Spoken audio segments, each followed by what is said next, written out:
Hey, I hope you're doing amazing. Today is day 52 of our Pele Yoeitz journey.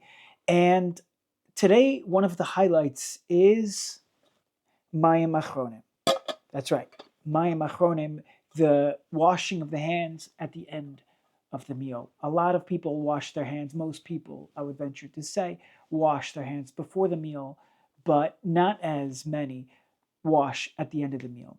We know the halacha in Shulchan Aruch, Mayim Achronim Chova, it's an obligation. And with these words, we begin today in the Pele Yoeitz journey. And this is the last day of the topic of eating and drinking, because tomorrow we're going to begin with the topic of MS, truth.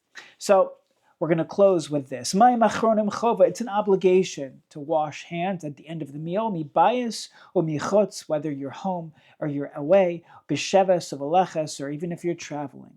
So important is Mayim Achronim. V'rabim avru uvetlua lenetilusa. Many are completely batal this, and they neglect to wash this washing. V'prat over drachim, specifically, especially those who are traveling.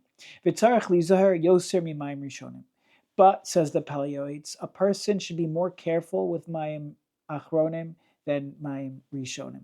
Over al divrei chachamim chayv misa ulafum tzar agra, according to the effort, he will reap the reward. So before we continue with the Pele Yoeitz, I just want to point out, because I don't think we're going to get to this together in the Pele Yoeitz through the Hachsek Musar program.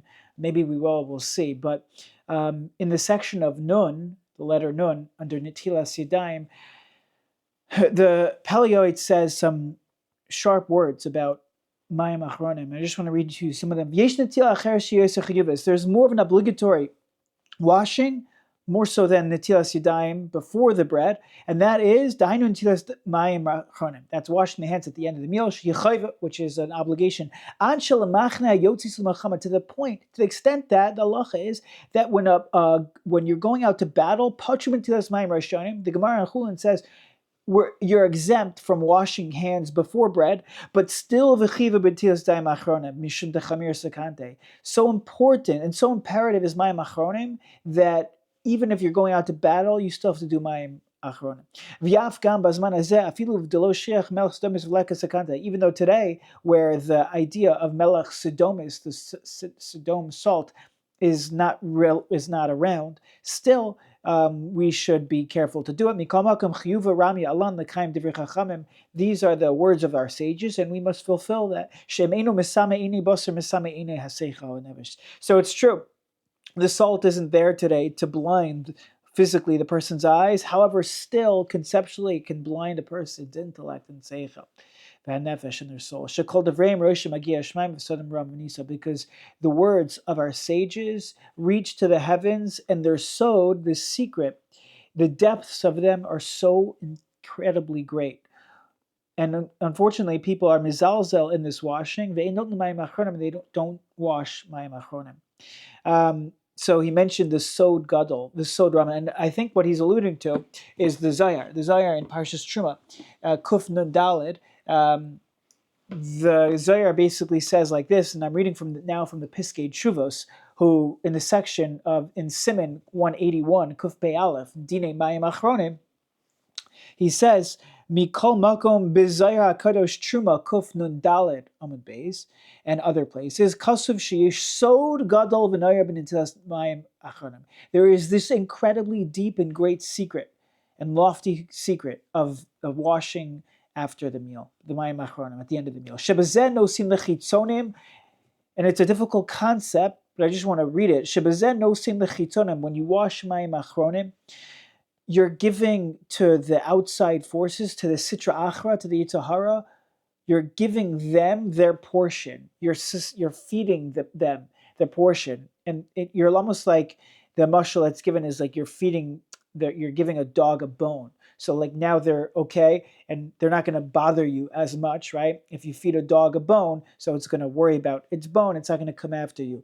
That's the deeper, so the concept of Mayim Achronim is, that's why it's a little bit of water on your fingertips or on your hands, and you're giving a little bit, that's the deeper soda of it, is that you're giving a little bit of chiyus, of life, of sustenance to the Sitra Achra, and that's actually going to enable it to stay away from you.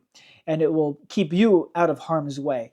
Again, that's a very deep concept, and feel free to go look up at that Zohar in Kuf Nun Dalid in Parshas Truma. Being as it said, I think I just made up a quote, but be it as it may, I think that's what I was trying to say, and I just said it. Okay, Mayim Achronim is very important, and just putting out there as a chizuk, we should all strive to do it if we can. Uvasudas mitzvah tarich lizar. Continuing in the Pele Yoeitz, Uvasudas mitzvah tarich lizar. When it comes to Asudas mitzvah, you got to be careful. Shelo teitzis charim b'afseidan b'dabar davar shelo chadas. There's going to be a lot of conversations that happens at a table. That's what people aren't just sitting there going like this. You know what I'm saying? There's not silence. Silence is awkward silence, right? I think we've spoken about that before, in the Pele Yoeitz or just in one of my other shirim, about the fact that it's awkward. Silence is awkward, right? Americans, on average, spend, after 4 seconds, it's deemed awkward, and Japanese is after 8 seconds. So maybe we should be more like Japanese, appreciating silence, and it's okay. It's not really awkward, but what we try to fill in stuff, and a lot of times it leads to what could go in leitzanos, makri, v'divrei nirgun, sarcasm, v'anos devarim, hurtful words, uschaik, comedy because roish levity v'chadaima, things like that. Rak la'olam yehi moyer shemaim lov l'michseh. A person should have the fear of heaven upon him, and that will act like a shield. Uvazeh achiloso yiratze kekarban isha, and through that, the food that he eats will be considered like a korban, will be like a sacrifice. V'kasher yisnai kashura al pe'atar yeshulchan mizbech kabar. When a person conducts his table accordingly and properly in a holy way, it's going to be like a mizbeach. And the offerings are going to go straight to HaKadosh Baruch Hu. And the Pele Yoeitz ends off this last paragraph with a chizuk for a birchas hamazon. How apropos to end the section of eating and drinking. A person has to be careful to make a birchas hamazon slowly, meticulously, with a loud voice and with great fervor and passion and joy. Ki yitein alibo, he should pay attention ladvarim, to the words he says, to moitz mipiv, that it's emanating forth from his mouth. Lechavin bahem ba'omek I efsher.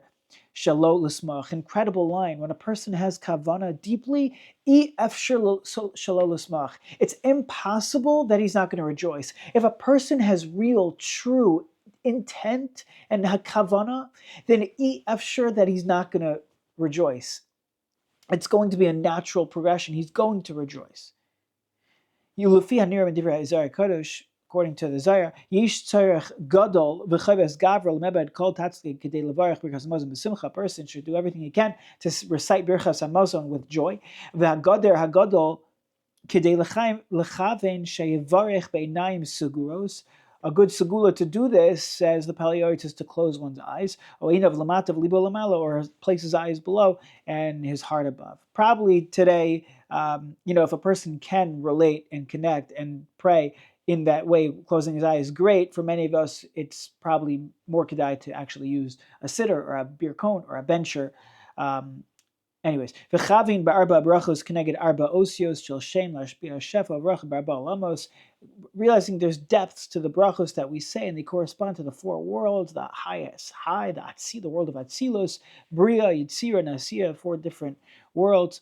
Atzilos is like way up there, Bria is up there, Yitzira is there, and Nasiya is like here. Okay, that's how I kind of understand that in a non-deep way, I guess. Asher Yilud Isha Shikach Zeicha, praiseworthy is a woman who has a child, who connects on this level. The chinuch in Mitzvah 430 writes, Shekabalash Yesh Shekol Azar B'Berchas Mazon. This is a relatively well-known chinuch, and it's important to reiterate, and the Pele Yoeitz is doing it here. And it's a great chizuk.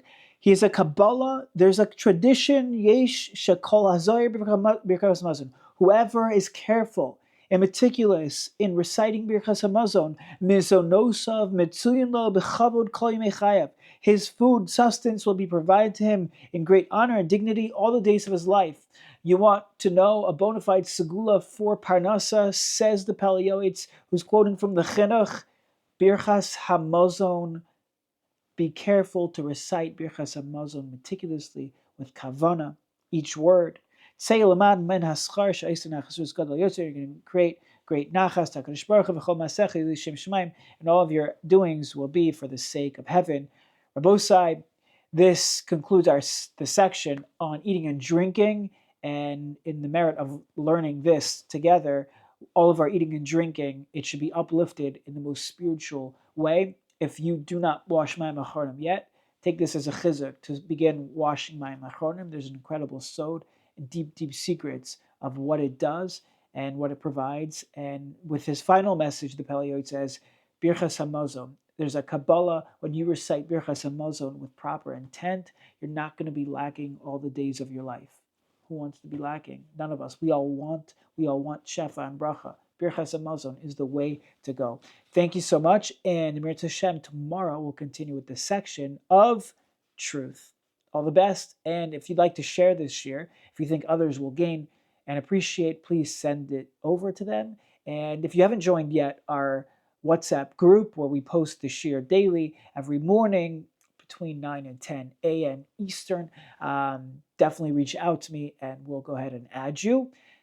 I think that's all for today. Thank you. All the best.